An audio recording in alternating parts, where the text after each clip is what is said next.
Let's set the scene. It's August, Berea, Ohio. The Cleveland Browns training camp has been moving along with its usual rhythm. Veterans taking the bulk of the reps. Rookies mostly just trying not to get swallowed alive by the playbook. And somewhere in the back of the quarterback line, fifth-round pick Sheduer Sanders was supposed to be an afterthought.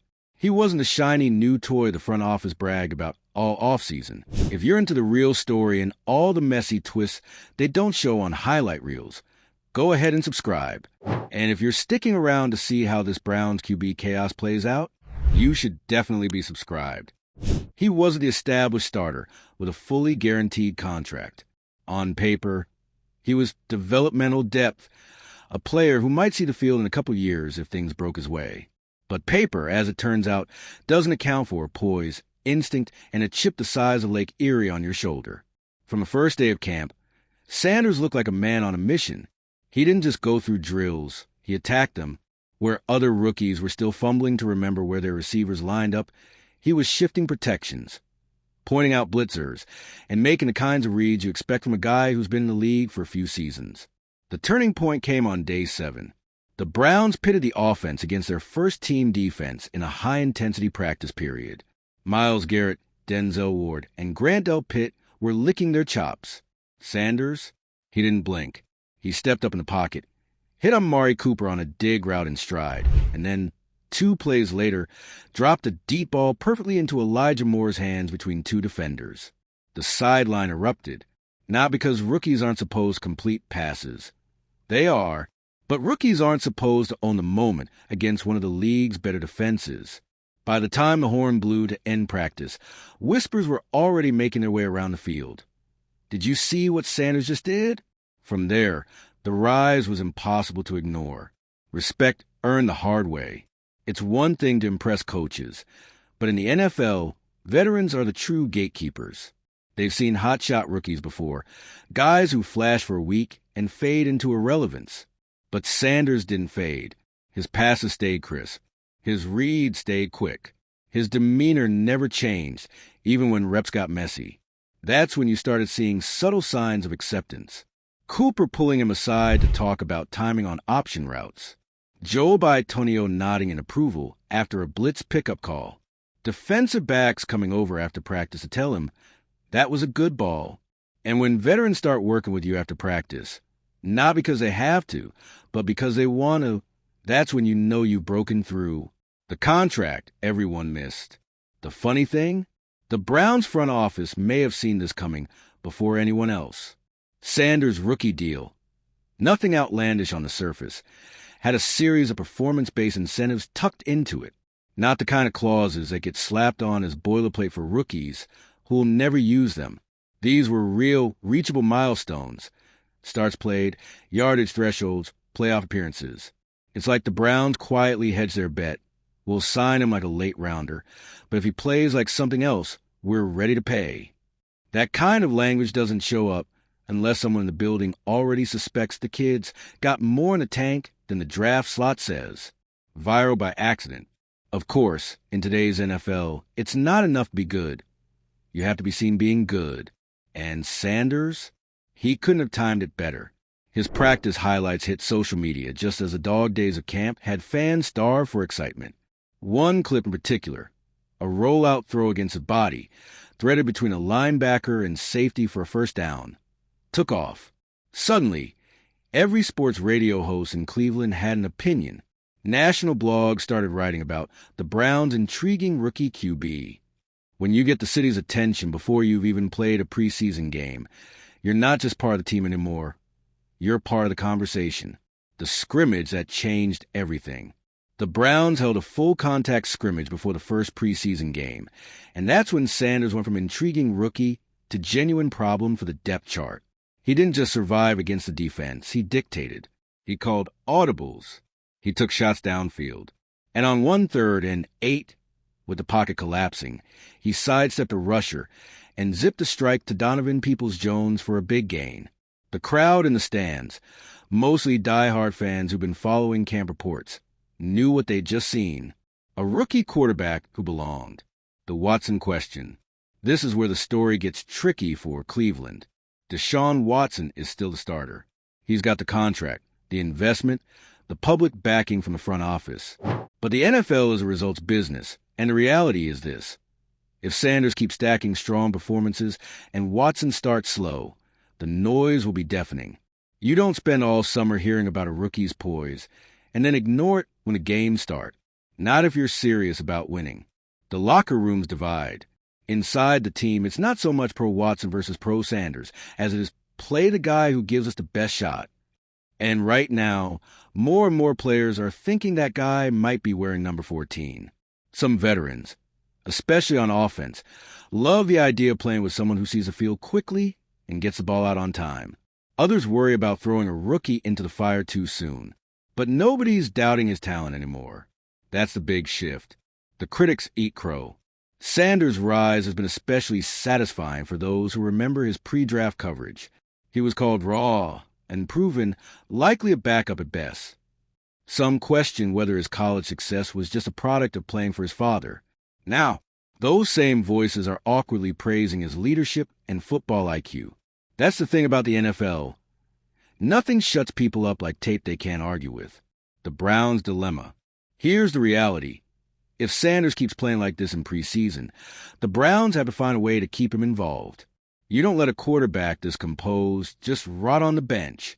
That could mean designing special packages for him, keeping him ready as the first backup, or, if things go sideways for Watson, handing him the keys sooner than planned. And that's the nightmare scenario for the coaching staff. Making a call that has nothing to do with contracts or politics and everything to do with performance. Why this feels different. We've seen rookie quarterbacks make noise in camp before. We've seen fan bases get hyped about preseason highlights. But Sanders has something else, a sense of inevitability. His progress isn't spiking and dipping like most rookies. It's steady, linear, relentless. Every day, he looks a little sharper. Every rep looks a little more comfortable. Every throw has a little more trust from his receivers.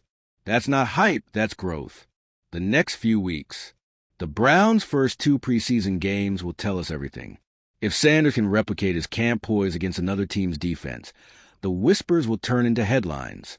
And if he can stack multiple games like that, Cleveland might be watching the first steps of a quarterback controversy, one born not out of failure, but out of a rookie's refusal to wait his turn. The NFL has a funny way of making room for players who prove they belong. And right now, Sheduer Sanders isn't just knocking on the door. He's holding the handle. By the second full week of preseason prep, the whispers weren't whispers anymore. Even coaches who like to keep rookies humble were acknowledging Sanders' growth in team meetings.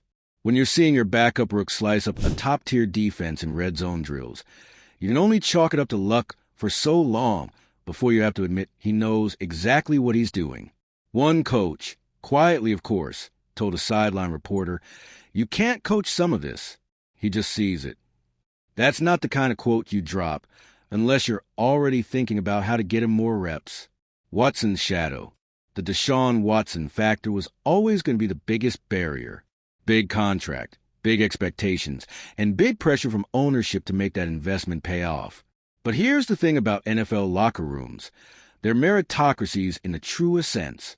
Players will rally behind whoever gives them the best shot to win. Politics be damned. Watson wasn't playing poorly, but he wasn't playing great either.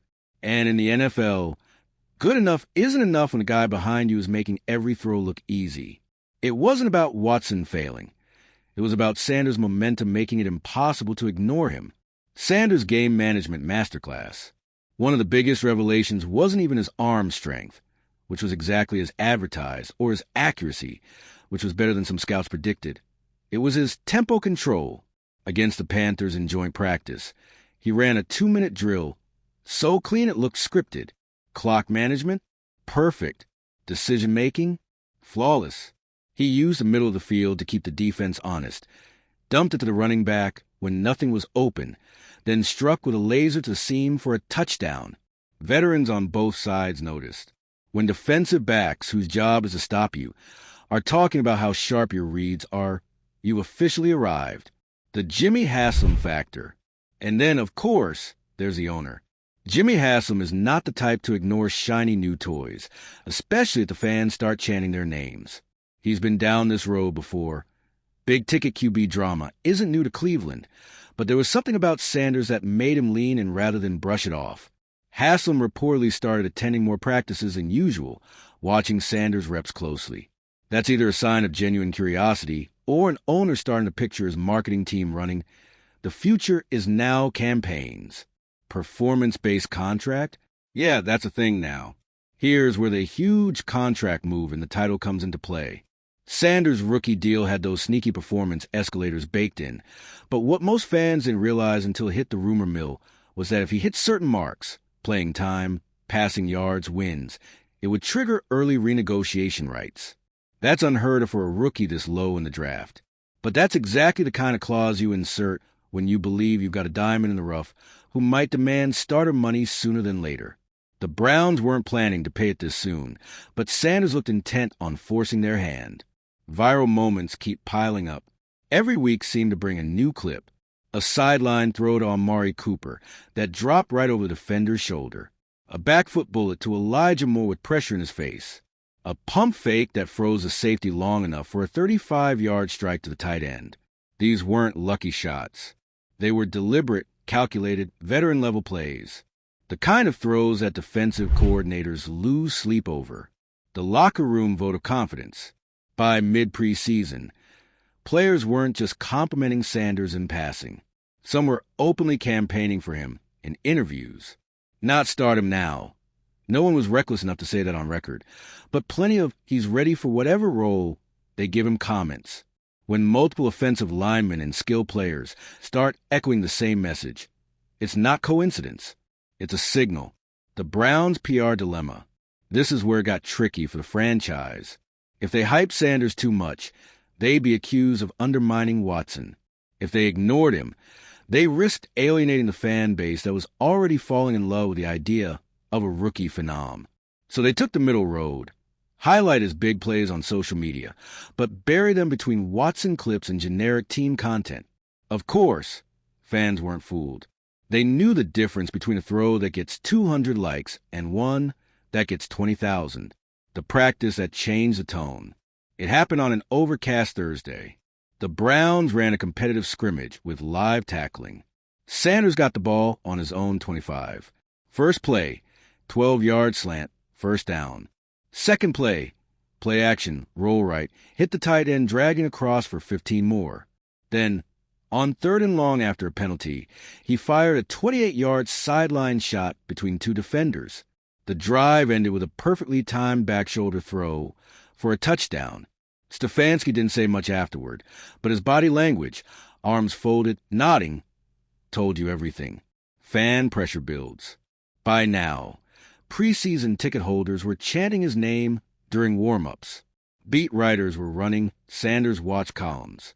Radio call-ins were split between "Don't rush him" and "Let the kid play now." And here's the thing. The Browns have been burned before by waiting too long on a quarterback who had momentum. They've also been burned by throwing one in too soon. Sanders' case was unique. He didn't look like a kid who needed hiding. He looked like a player who could take the ball in week one and handle himself. Why the veterans weren't threatened. Normally, when a rookie heats up, you get some locker room friction. But Sanders was smart enough to stay in his lane. He wasn't out there calling for the job or trying to be the loudest voice in the huddle. He let his play do the talking and his demeanor do the smoothing over. That's how you earn both respect and patience. The vets saw him as an asset, not a threat. Unless, of course, you were the guy whose job he might take. A turning point on the horizon. The Browns' schedule for the first month of the season isn't forgiving. 2 divisional matchups and a road game against a playoff team from last year. If Watson stumbles early and Sanders keeps lighting up practices, that decision point will come fast. And when it comes, the Browns won't just be deciding on a quarterback. They'll be deciding on the direction of the entire franchise. Stick with the investment, or ride the wave of the rookie, who's already making believers out of everyone from the left tackle to the last fan in the nosebleeds. Why Sanders represents more than just a hot hand. This isn't just about performance. Sanders' rise touches on every storyline the modern NFL thrives on. The underestimated draft pick proving scouts wrong.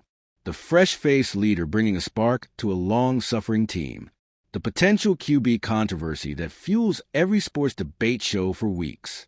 And yes, the business side, endorsements, jersey sales, brand building, that turns a good player into a face of the franchise. By the time the regular season kicks off, Sanders will either be Cleveland's most exciting backup or the most talked-about rookie starter in the league. By the time the Browns hit their third week of camp, the quarterback rotation wasn't as rigid as it had been. Early on, Watson got most of the first-team work. The backup split the scraps, and Sanders had to sneak in his moments during mop-up reps. But suddenly, he was getting situational drills with the starters, 2-minute offense, third-and-long scenarios, red zone work. That's not random. Coaches don't hand a rookie those reps just to test him. They give them because they're seriously evaluating what he'd look like in-game. And every time Sanders stepped into one of those high-pressure situations, he delivered something clean. It wasn't just the big throws either. One of the things that set him apart was his ability to take the safe option without looking hesitant. You'd see him check down to the running back for 5 yards instead of forcing something risky, and the coaches would nod because that's veteran thinking. Media narrative turns on a dime. When Sanders first arrived, the headlines are predictable. 5th-round pick has long road to playing time. Sanders faces steep learning curve.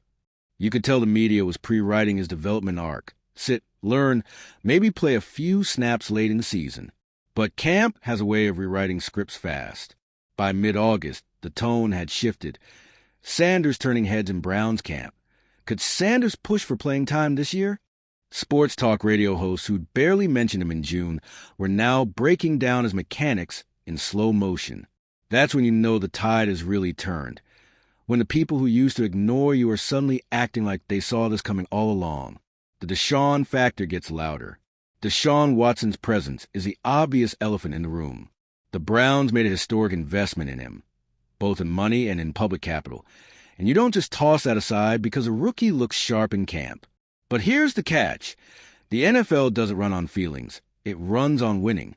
If Watson comes out and plays lights-out football, there's no debate. But if the offense sputters, every incomplete pass will have a shadow, the rookie waiting on the sideline with a hot hand. And that's where things get interesting.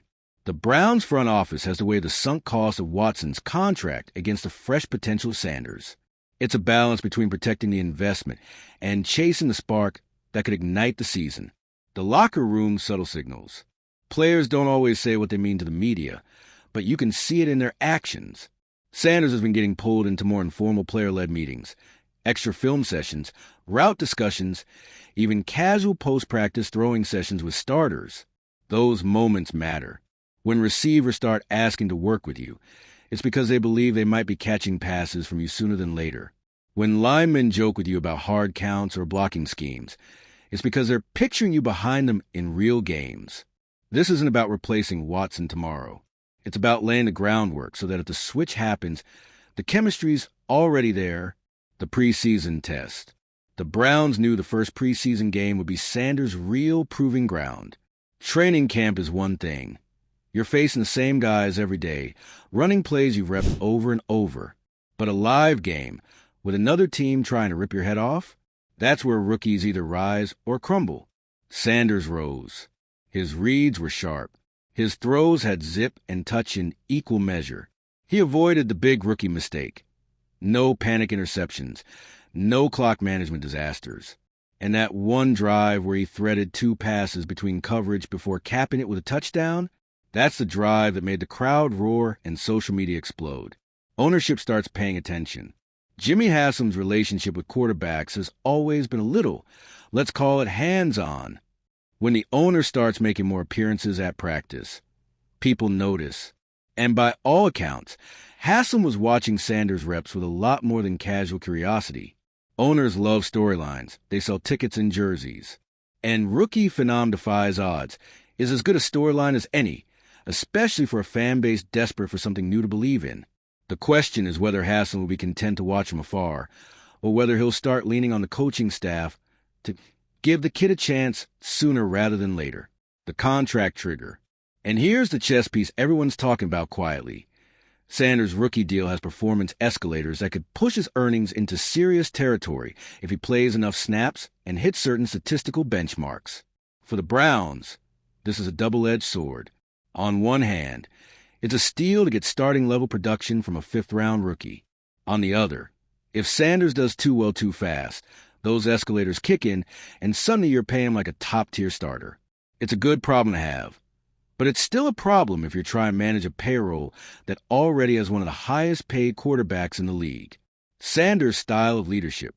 What's really endeared Sanders to both teammates and fans is his style. It's confident without being arrogant, intense without being overbearing. He doesn't bark orders like he's already won the job, but when he's in the huddle, everyone's looking at him like he belongs there. Leadership in the NFL isn't about age or draft position. It's about presence. And Sanders has it. When a rookie can tell a receiver to adjust his route mid-huddle, and the receiver just nods and executes, that's respect you can't fake. Fans smell change. Browns fans aren't naive. They've seen plenty of next big thing quarterbacks fizzle out. But they also know the difference between hype and hope. The buzz around Sanders doesn't feel manufactured. It feels earned.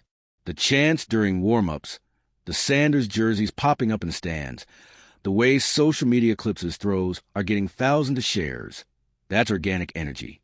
And in a city like Cleveland, where loyalty runs deep, that kind of grassroots momentum can push the organization to make bold moves. The Browns fork in the road. Here's the reality. At some point this season, the Browns will face a moment where they have to decide between sticking with a plan or following the spark. It could be triggered by an injury, a slump, or just a gut feeling that the rookie's time has come. If they choose Sanders, they're not just picking a quarterback. They're picking a direction for the franchise. And if they hold him back too long, they risk wasting the very thing that could make the season special. Why Sanders' rise feels different. Every few years, a rookie QB pops up in preseason and gets a fan base excited. Most of the time, it fades when the games get real. But Sanders isn't riding on one highlight reel. He's building a body of work. Every practice, every scrimmage, every drill adds to the case that he's not just a camp star. He's a gamer. That consistency is why veterans respect him, why coaches are giving him more reps, and why fans are already imagining him under center when it counts. If Sanders lights up the next preseason game the way he did the first, the storm will break. The calls for him to start will get louder. The pressure on the coaching staff will intensify. And the Browns will have to navigate one of the trickiest situations in football, a quarterback controversy born not out of failure, but out of too much talent in one room.